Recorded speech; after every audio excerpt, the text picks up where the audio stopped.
16 නෝට්ටුවේ ඉදිරිපස මුද්‍රණය කර ඇති දැවැන්ත හස්තිරාජයෙකු සහ ඒ අසලින් හිස්වැස්මක් පැලඳ සිටින මිනිසා පිළිබඳව අපූරු සැබෑ පුවතක් පවතින බව ඔබ දැන සිටියාද? රුපියල් 16 නෝට්ටුවේ දැක්වෙන ඇතා සහ එහි සිටින හිස්වැස්මක් පැලඳ මිනිසා මුදල් නෝට්ටුවට ඇතුළත් කර ඇත්තේ ඔවුන්ට ගෞරවයක් සඳහායි. මෙම හස්තිරාජයා සහ එම මිනිසා යන දෙදෙනාම නැගෙනහිර පළාතේ උපතල දන්වනවා. රුපියල් 16 නෝට්ටුවේ දැක්වෙන පුද්ගලයා උමාර් ලෙබ්බේ පණික්කාර වන අතර ඔහු මඩකලපුව දිස්ත්‍රික්කයේ එරාවුරෙහි පදිංචිකරුවෙක්. 1925 වසරේදී ඔහු විසින් මුදල් නෝට්ටුවේ දැක්වෙන හස්තිරාජයා අල්ලා ගන්න අතර පසුව ඔහු විසින් එම සත්වයා හීලෑ කර තිබුණා. එම සත්වයා වැඩුණු පසු උමාර් ලෙබ්බේ පණික්කාර විසින් එම ඇතා දළදා මාලිගාවට පරිත්‍යාග කර තිබුණා. ශ්‍රී දළදා මාලිගාවේ ඇත්පන්තියට එක් වූ මෙම හස්තිරාජයා ඔබ අප හඳුරන්නේ රාජා නමින්. රාජා හස්තියා දළදා කරඬුව වැඩමවීමේ මංගල හස්තිරාජයෙකු සතු යුතු සියලු සුදුසුකම්ද සපුරා තිබුණා. ඉතා හොඳින් වැඩුණු සිරුරක් හිමි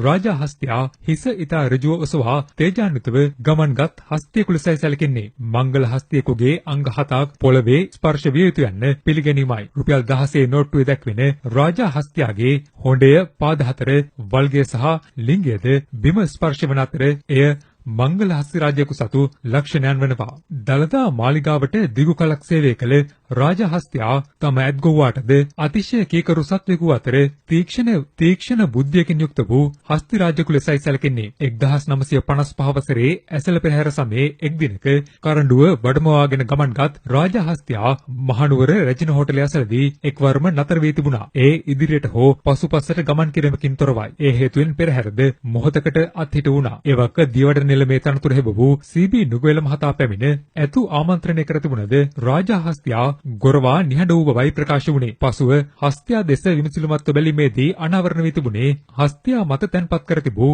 රන්සිවිගේ බැඳ තිබූ බඳපටියක් කැඩී ගොස් ඇති බැවින් හස්තියා ඉදිරියට හෝ පසුපසට ගමන් ගත්තේ නම් කරඬුව ඉන් ඇද වැටි හානියකට ලක්වීමේ හැකියාවක් පවතින බවයි. එබැවින් එවන් තීක්ෂණ බුද්ධියකින් දළදා කරඬුව ආරක්ෂා කර ගැනීමට පවා රාජා හස්තියා බුද්ධිමත් වූ බවයි සැලකෙන්නේ. 1938 වසරේදී කරඬුව ගෙන යන ඇතාගේ පරිවාර හස්තියෙකු බවට පත් වූ රාජා ඇතා වැඩි කලක් නොගොස් දළදා කරඬුව වැඩමවීමටද අවස්ථාව හිමි කරගත්තා. අනතුරුව මේ අනතෙක්ම අඩසිය වසකට ආසන්න කාලයක් දළදා කරඬුව වැඩම වූ රාජා මෙරට ජනතාවගේ පමණක් නොව සමස්ත ලෝක ප්‍රජාවගේම ගෞරවයට පත් වුණා. එම හස්තිරාජයා 1986 වසරේ අගෝස්තු 20 වෙනිදා ජාතික වස්තුවක් ලෙස ප්‍රකාශයට පත් කිරීමටයි එවක පැවති රජය කටයුතු කළේ. 1987 වසරේ ජනවාරි 1 වෙනිදා සිදු වූ රියානතුරකින් තුවාල ලබා රෝගී තත්ත්වයේ පසු වූ රාජා හස්තිරාජයා 1988 වසරේ ජූලි 16 වෙනිදා මෙලොවින් සමුගත්තා. මෙරට ජනතාවගේ පමණක් නොව සමස්ත ලෝක ජනතාවගේම ගෞරවයට පත් වූ රාජා හස්තිරාජයා සහ